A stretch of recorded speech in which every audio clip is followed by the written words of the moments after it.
గౌరవనీయులు బండారు దత్తాత్రేయ గారికి, అదేవిధంగా బండారు విజయలక్ష్మి గారికి, అందరికీ ఇక్కడ వచ్చినటువంటి అన్ని పార్టీల, అన్ని కులాల, అన్ని వర్గాల వారికి దసరా శుభాకాంక్షలు. దసరా మన అందరి పండుగ. మన సనాతన సాంప్రదాయం నుంచి, మహాభారతము రామాయణ కాలం నుంచి ఈ పండుగను అత్యంత వైభవంగా జరుపుతున్నటువంటి పండుగ దసరా పండుగ. భారతీయ సంస్కృతికి, సనాతన సాంప్రదాయానికి ఈ పండుగ ఒక గొప్ప, ప్రపంచంలో ఎక్కడ లేనటువంటి గొప్ప విశేషం మన ధర్మంలో ఉంది, మన సాంప్రదాయం ఉంది. మనిషికి శారీరక సుఖమే కాదు, మానసిక సుఖమే అన్నిటికీ మూల హేతు అని, మూల కారణమని చెప్పినటువంటి గొప్ప సాంప్రదాయము మన భారతీయ సాంప్రదాయం. అట్లాంటి సాంప్రదాయం లోపల ఈ దసరా పండుగ రోజు ఒక విశేషం ఏమిటిదంటే, కాశ్మీర్ నుంచి కన్యాకుమారి దాకా శత్రుమిత్ర భేదం లేకుండా, కుల మతాల పట్టింపు లేకుండా అందరూ కలిసి ఒకరోజు మనసిప్పి మాట్లాడుకొని ఆత్మీయంగా పలకరించే పండుగ దసరా పండుగ. గతం లోపల చరిత్ర ఒకసారి తొంగి చూసినట్లయితే దసరా పండుగను అత్యంత వైభవంగా, అత్యంత బ్రహ్మాండంగా జరిపేది. ఈ ప్రాచీన కాలంలో పాశ్చాత్య సంస్కృతి ప్రవేశించి దసరా పండుగ యొక్క విశిష్టత క్రమంగా తగ్గుతున్నటువంటి సమయంలో పెద్దలు బండారు దత్తాత్రేయ గారు పూర్వవైభవ స్థితికి తీసుకురావడానికి విశేష కృషి చేసి మనందరినీ ఒక చోట కలిపి, మనందరినీ ఒక చోట పార్టీలకు అతీతంగా, రాజకీయాలకు అతీతంగా, కులాలకు అతీతంగా, మతాలకు అతీతంగా, ప్రాంతాలకు అతీతంగా బండారు దత్తాత్రేయ గారు చాలా రోజులుగా మనందరినీ కలుపుతున్నందుకు ఆయన ధన్యజీ అని చెప్పి సందర్భంగా గుర్తు చేస్తూ, ఈ పండుగను మన భారతీయ సంస్కృతికి పునాది కాబట్టి ప్రతి ఒక్కరు ఈ పండుగను, ఇంకా ఎంత జరిగినా ఈ పండుగ యొక్క విశిష్టత, ఎన్ని సంస్కృతులు వచ్చినా, ఎన్ని మార్పులు వచ్చినా, సైన్స్ టెక్నాలజీలో ఎన్ని మార్పులు జరిగినా ఈ పండుగ తన మూల విశిష్టతను కోల్పోవడం లేదు. అందులో దానికి ఉన్న దార్శనికత, ధార్మికత గొప్పతనం అని చెప్పి ఈ సందర్భంగా గుర్తు చేస్తూ, ఇంకా చాలా ఈ పండుగ గురించి చెప్పాలంటే గంటను మాట్లాడతాం. అందరు ఇంకా చాలా మంది పెద్దలు మాట్లాడుతుంది. మన పెద్దలందరూ ఇక్కడ భారతదేశం ఒక వైపు ప్రపంచ దేశాల్లో అగ్రదేశం వైపు పరిగెడుతుంది. ఇటువంటి సమయం లోపల మన పిల్లలందరినీ మీరు చదివించాలి.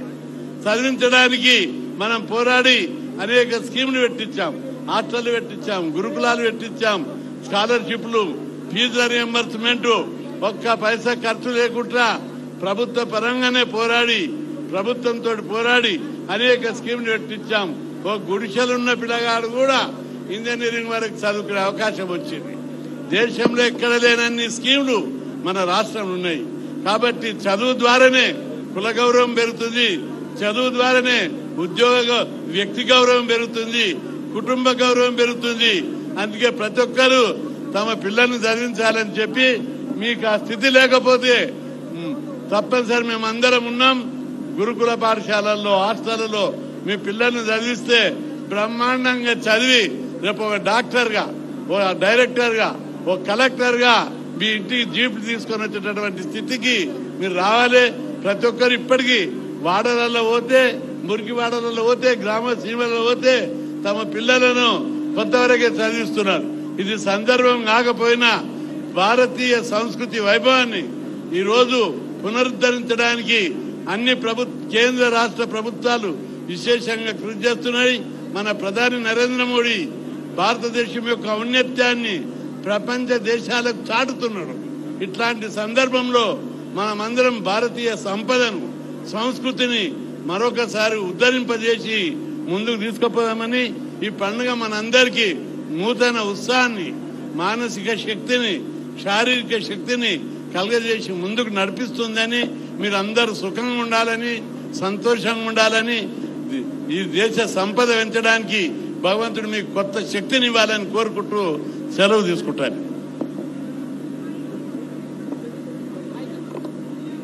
కొంచెం జరుగురి ప్లీజ్. ఇప్పుడు మన ముందు సోదరిమణి కవిత గారు, ఇంతకుముందు పార్లమెంట్ సభ్యులు, ప్రస్తుతము ఎమ్మెల్సీ, మీరంతా వేదిక దిగండి దయచేసి. అందరూ కొంచెం వేదిక దిగండి అందరూ. రాజేశం గౌడ్ గారు మాజీ మంత్రివర్యులు, వారికి స్వాగతం. కవిత గారిని మాట్లాడవలసిందిగా కోరుతున్నాం.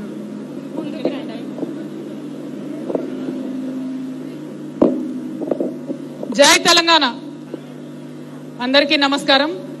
గౌరవనీయులు పెద్దలు దత్తాత్రేయ గారు గత 20 సంవత్సరాలుగా మరి అలాయ్ బలాయ్ అనేటటువంటి ఒక వేదికను ఏర్పాటు చేసి రాజకీయాలకు అతీతంగా, కులాలకు అతీతంగా, మతాలకు అతీతంగా మరి ఒక వేదిక ఉండాలి.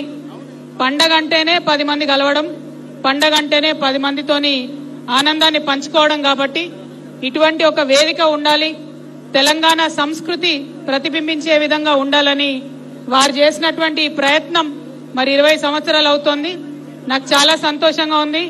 మా సోదరి బండారు విజయలక్ష్మి గారు కూడా మరి వారి వారసత్వాన్ని పునిపుచ్చుకొని ఈ కార్యక్రమాన్ని ముందుకు తీసుకొని వెళ్తున్నందుకు విజయలక్ష్మి గారికి మనస్ఫూర్తిగా అభినందనలు తెలియజేస్తా ఉన్నాను. వారు సక్సెస్ఫుల్ గా ఈ కార్యక్రమాన్ని ముందుకు నడపాలని నేను కోరుకుంటూ ఉన్నాను. మాకు దత్తన్న అంటే బీజేపీ నాయకుడు గానో ఒక గవర్నర్ గానో మాకెవరికి తెలియదు. మాకు దత్తన్న అంటే పక్కా తెలంగాణ వాసిగా 10 మందిని కలుపుకపోయే తెలంగాణ తత్వం ఉన్నటువంటి నేతగా మాకు తెలుసు. రాజకీయాల్లో మేము ఎదిగొస్తున్న టైంలో చాలా మంది మాకు దత్తాత్రేయ గారి గురించి చెప్పేవారు. ఎవరు పోయినా సరే మాట్లాడి వాళ్ళ సమస్య తీరే విధంగా వాళ్ళకు ఒక ఉత్తరం ఇచ్చి ఆఫీసర్ కి ఫోన్ చేసి చెప్తాడు దత్తాత్రేయ గారు, మీరు కూడా అట్లా ఉండాలని మాకు చాలా మంది చెప్పినారు. మరి అట్లాంటి దత్తాత్రేయ గారి ఆధ్వర్యంలో జరుగుతున్న కార్యక్రమంలో పాల్పంచుకోవడం అన్నది చాలా సంతోషం. తెలంగాణలో అతిపెద్ద పండుగ అయినటువంటి బతుకమ్మ, దసరా పండుగ శుభాకాంక్షలు మళ్ళొకసారి మీ అందరికి తెలియజేస్తూ 20 సంవత్సరాలు నింపుకున్నటువంటి అలై బలై ఇలాగే కొనసాగాలని మనస్ఫూర్తిగా కోరుతున్నాను. Thank you. జై తెలంగాణ. జై తెలంగాణ.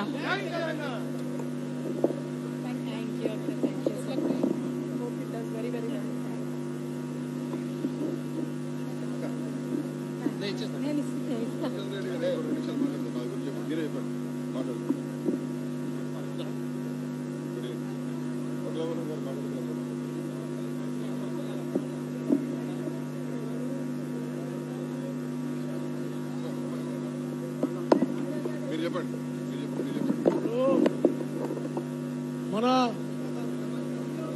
బీసీ కమిషన్ మాజీ